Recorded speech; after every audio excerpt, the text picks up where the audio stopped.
এবার আমরা যে এলিমেন্টটি দেখব সেটি হচ্ছে ফ্লিপ বক্স। তো ফ্লিপ বক্সটা এখান থেকে টেনে ড্র্যাগ অ্যান্ড ড্রপ করে ছেড়ে দিচ্ছি, চলে এসেছে। দেখুন এটা হচ্ছে এমন একটা এলিমেন্ট, নর্মালি আমরা একটা স্টেট দেখতে পাচ্ছি, যখন আমরা হোভার করব তখন এটা ফ্লিপ হয়ে আরেকটা কন্টেন্ট চলে আসবে। তো এইটা হচ্ছে মূলত ফ্লিপ বক্স প্রপার্টির কাজ। তো আমরা বাম পাশে এদের বিভিন্ন সেটিং দেখতে পাচ্ছি। প্রথমে রয়েছে ফ্রন্ট প্যানেল, অর্থাৎ আমাদের এই ফ্লিপ বক্সের সামনের সাইডে যে এলিমেন্টগুলো সেগুলো আমরা এখান থেকে কন্ট্রোল করতে পারবো।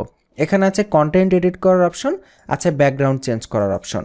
তো কন্টেন্টের একেবারে শুরুতেই আপনি এখানে চাইলে দেখেন গ্রাফিক এলিমেন্ট হিসেবে কোনো কিছু নাও দিতে পারেন, চাইলে কোনো ছবিও ব্যবহার করতে পারেন, বা চাইলে কোনো আইকনও ইউজ করতে পারেন। তো এখান থেকে আমরা আইকনকে আমাদের ইচ্ছামতো চেঞ্জ করতে পারবো। অন্যান্য কন্টেন্টগুলোতে আমরা যেভাবে আইকন চেঞ্জ করি একদম হুবহু একই উপায়ে আমরা এখানে আইকনকে চেঞ্জ করে দিতে পারি। ধরুন আমি আইকন চেঞ্জ করলাম, আইকনের বিভিন্ন ডিজাইন এখান থেকে আমরা চেঞ্জ করতে পারি আমাদের সুবিধা অনুযায়ী। এরপরে শেপটাকে চেঞ্জ করে দিতে পারি।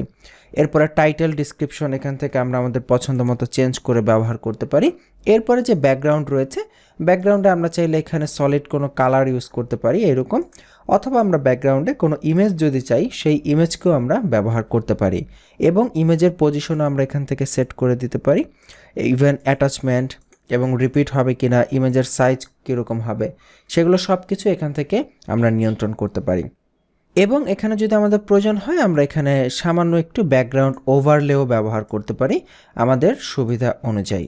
অর্থাৎ অন্যান্য জায়গায় ইমেজের যেরকম অপশন এখানেও ঠিক একই রকম অপশন রয়েছে। তো এইটাতে গেল আমাদের যে ফ্রন্ট প্যানেল সেটা। এরপরে রয়েছে ব্যাক প্যানেল, অর্থাৎ এটা ফ্লিপ হওয়ার পরে যে ব্যাকটা আসে সেই ব্যাক প্যানেলটা। তো এখানে আমি ব্যাকটা যখন চুজ করলাম অটোমেটিক্যালি ডান পাশে ব্যাকটা চলে আসলো আমাকে দেখতে সুবিধার জন্য। এখান থেকে আমরা আমাদের ইচ্ছা মতো চেঞ্জ করতে পারি টাইটেলকে, ডিসক্রিপশনকে, বাটনের টেক্সটকে, লিঙ্ক চেঞ্জ করতে পারি, ব্যাকগ্রাউন্ডকে চেঞ্জ করে দিতে পারি। ধরেন ব্যাকগ্রাউন্ডের আমরা একটা সলিড কালার এখানে ইউজ করতে পারি আমাদের সুবিধা অনুযায়ী। এরপরে রয়েছে সেটিং, অর্থাৎ এই যে ডিজাইন এগুলো কিভাবে হবে। ধরেন এখান থেকে আপনি এটার কাস্টম হাইট দিয়ে দিতে পারেন আপনার এই পুরো ফ্লিপ প্যানেলটির। এরপরে আপনি চাইলে বর্ডার রেডিয়াস দিয়ে এইরকম স্টাইলের করে দিতে পারেন যে একটা ক্যাপসুলের মতো হয়ে যাবে। তো আমি এটা কেটে দিচ্ছি। এরপরে এই ফ্লিপের যে ইফেক্ট সেইটা চেঞ্জ করতে পারেন। যেমন এখানে দেখেন ফ্লিপের পরিবর্তে যদি আমরা স্লাইড দেই এবং হোভার করি, দেখুন এবার ইফেক্টটা চেঞ্জ হয়ে গেছে। এরকম এখানে আরও বেশ কিছু ইফেক্ট আছে, পুশ ইফেক্ট আছে, আপনি এইভাবে দিলে এখান থেকে এরকম ইফেক্ট আসবে। তারপর ধরেন জুম ইন ইফেক্ট আছে, এরকম জুম ইন হবে। তো আমরা এখানে ডিফল্ট আমরা স্লাইডটা চাইলে রাখতে পারি যে স্লাইডের মতো একটা ইফেক্ট হবে। এরপরে একটা ডিরেকশন চেঞ্জ করতে পারবেন, আপ রাইট, যে কোন দিক দিয়ে স্লাইড হবে সেইটা আপনি এখান থেকে চুজ করতে পারবেন। যে এইভাবে এখন আপনি হোভার করলেই ডান দিক থেকে স্লাইড হবে। তো এটা তো হচ্ছে এর কাজ।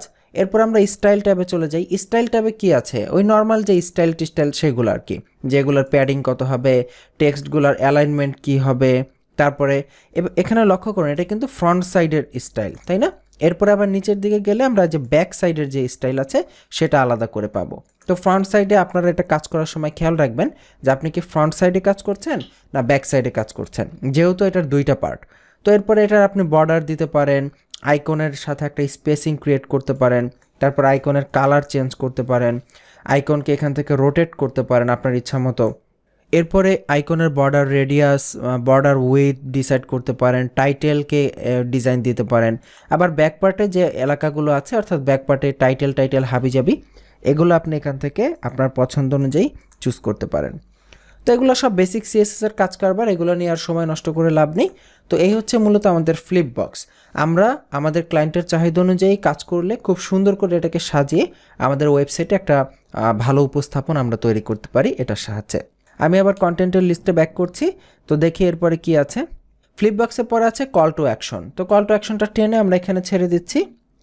দেখুন কল টু অ্যাকশন হচ্ছে ওয়েবসাইটে অনেক সময় এরকম থাকে না, ছোট্ট একটা ব্যানারের মতো, তারপরে টাইটেল, তারপরে অর্ডার করুন, এই টাইপের একটা সেকশন হচ্ছে এই কল টু অ্যাকশন। তো এটার বাম পাশে আমরা সেটিং দেখতে পাচ্ছি, এডিট কল টু অ্যাকশন। প্রথমেই রয়েছে স্কিন, অর্থাৎ এটা একটা ডিজাইন, এখান থেকে আমরা কভার করে দিলে ডিজাইনটা অন্যরকম হয়ে গেল।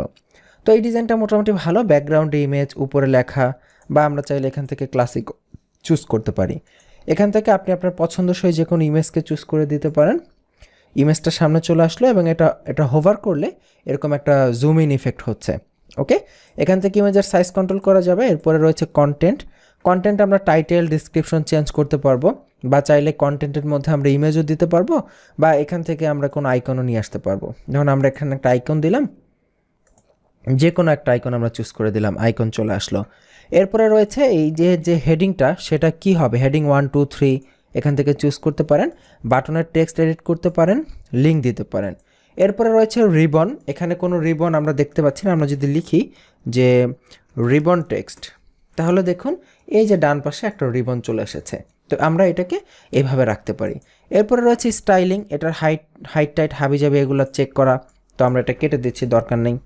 এরপরে অ্যালাইনমেন্ট, ডান বামে নেওয়া, তারপরে প্যাডিং দেয়া, উইড বাড়ানো, ইমেজের উইড বাড়ানো, ইমেজের হাইট বাড়ানো, তারপরে গ্রাফিক যে এলিমেন্ট আছে সেটার স্পেসিং কন্ট্রোল করা, তারপরে এখানে এটার কালার, অর্থাৎ এই যে আমাদের গ্রাফিক্যাল যে আইকনটা আছে সেটার কালার চেঞ্জ করা, তারপর আইকনের সাইজ বাড়ানো কমানো, এগুলো আমরা সব এখান থেকে কন্ট্রোল করতে পারি।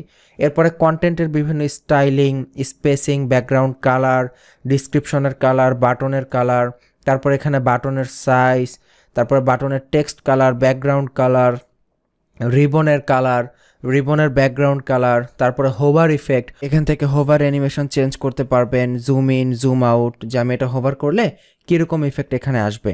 তারপর এখানে আপনি ওভারলে কালার চেঞ্জ করতে পারবেন, সিএসএস ফিল্টার দিতে পারবেন। তো এটা জাস্ট জুম ইন ইফেক্টই থাকলো, এইভাবে আপনি চেঞ্জ করতে পারেন।